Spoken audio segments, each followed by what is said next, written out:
여러분과 함께 건강을 나누는 비타톡의 이약사입니다. 지난번 아프타성 구내염에 이어서 오늘은 배체특병, 도대체 이 병은 어떤 것인가? 이 영상 끝까지 보시고 좋아요와 구독 눌러주시면 감사하겠습니다.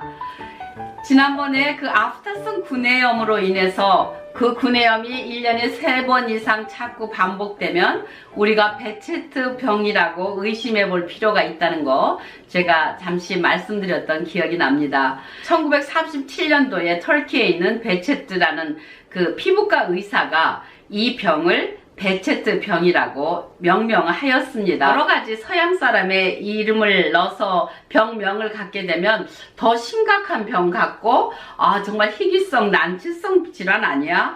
이렇게 생각이 될 때가 많이 있습니다. 모든 병을 초기에 잘 잡으면은 고칠 수 있듯이 특히 이 베체트병은 감지하기가 상당히 쉽습니다. 아프타성 구내염을 제 영상에서 보시고 나면 이해하기가 쉬울 텐데 입 안에 노란 그 고름 같은 게 이렇게 보이면서 겉에 파여 들어가는 겁니다. 그런데 입술 안쪽으로도 이렇게 생기고요.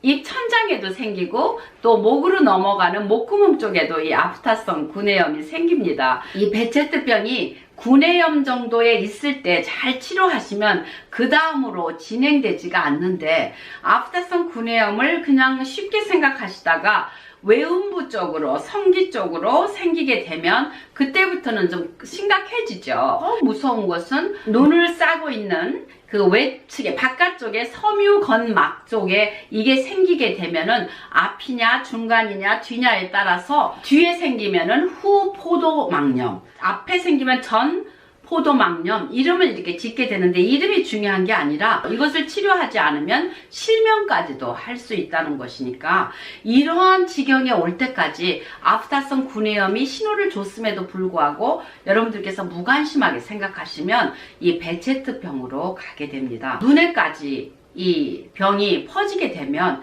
굉장히 어려워지죠. 그렇다고 해서 치료를 안 하고 가만히 있을 수는 없잖아요. 어쨌든 늦긴 늦었지만 시작을 하되 이 스테로이드나 병원에서 주는 그 치료 가지고는 그때 당시로는 조금은 회복될 수 있을지 몰라도 면역 체계를 세우지 않으면은 그때 일반적인 것만으로는 치료가 될 수 없다는 것이죠. 이제 눈까지 왔을 때는 물론 안과의 치료를 잘 받으셔야 되겠죠. 그리고 항상 규칙적인 수면과 규칙적인 운동 꼭 필요하죠. 그리고 영양 불균형이 되지 않도록 제대로 된 음식을 드시는 것이 굉장히 중요하고요. 병에 걸리게 되면 너무 많이 힘들어져요. 점막으로 된 위나 대장이나 소장 쪽으로 가게 되면 여러 가지 너무 많은 어려움을 겪게 됩니다. 그래서 여기에서는 지난번 아프타성 구내염에 드셨던 그 비타민들, 비타민 A, B, C, D 그리고 아연하고 셀레니움, 마그네슘을 지난번에 아프타성 구내염에 드셨을 때보다 훨씬 많이 드셔야 됩니다. 지금은 여러 군데에 생겨서 점막을 치료하는데 비타민 A가 굉장히 중요한 역할을 합니다. 그리고 일반 사람들이 먹는 것처럼 그렇게 그냥 한 알씩 이렇게 드셔가지고서는 비타민 치료가 되지 않습니다. 몸이 요구할 때는 그 양이 많아져도 몸이 다 흡수해 가기 때문에 위험하지 않습니다. 몸이 필요도 하지 않는데 넣어주게 되면 쓸데없는 과잉의 그 지용성 비타민이 돌아다니다가 부작용을 일으킬 수 있지만 몸이 지금은 너무 많은 걸 요구하기 때문에 얼마든지 여러분이 드시는 것을 몸은 계속 흡수해 가서 빨리 고치려고 치료를 시작하게 되는 겁니다. 그래서 비타민C의 양도 상당히 많이 드셔야 됩니다. 보통 1000mg 정도에서 15,000까지 그렇게 하시면 치료가 될 수 있습니다.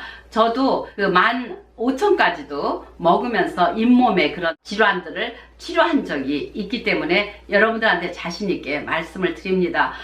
저는 비타민C만 먹으면 너무 속이 쓰려서 먹을 수가 없어요. 그러신 분들은 지난번에도 말씀드렸듯이 중화 비타민C를 드셔서 위장에 장애가 없는 것을 드시고 때로는 또 비타민C가 액상으로 나와 있는 것도 구해서 드시면 됩니다. 꾸준히 이렇게 치료하시면 낫을 수 있기 때문에 여러분들께서 저는 이것이 뭐 1년 가도 나섰으면 좋겠어요 하고 말씀들은 하시는데 막상 2~3달 정도 이렇게 드시다 보면 포기하시는 분들이 많아요. 이명도 그렇습니다. 또 그리고 그 외에 좀 긴 시간을 요하는 그런 병들이 있습니다. 왜냐하면 그 병이 될 때까지 5년에서 10년 정도의 그 병을 알았음에도 불구하고 정말 1년을 못 기다리시고 그만두시는 분들은 병원을 막 이렇게 닥터 쇼핑을 합니다. 여러 의사들을 찾아 나서지만은 사실은 병이 낫지 못하고 그대로 돌아다니기만 하시는 분들이 있어요.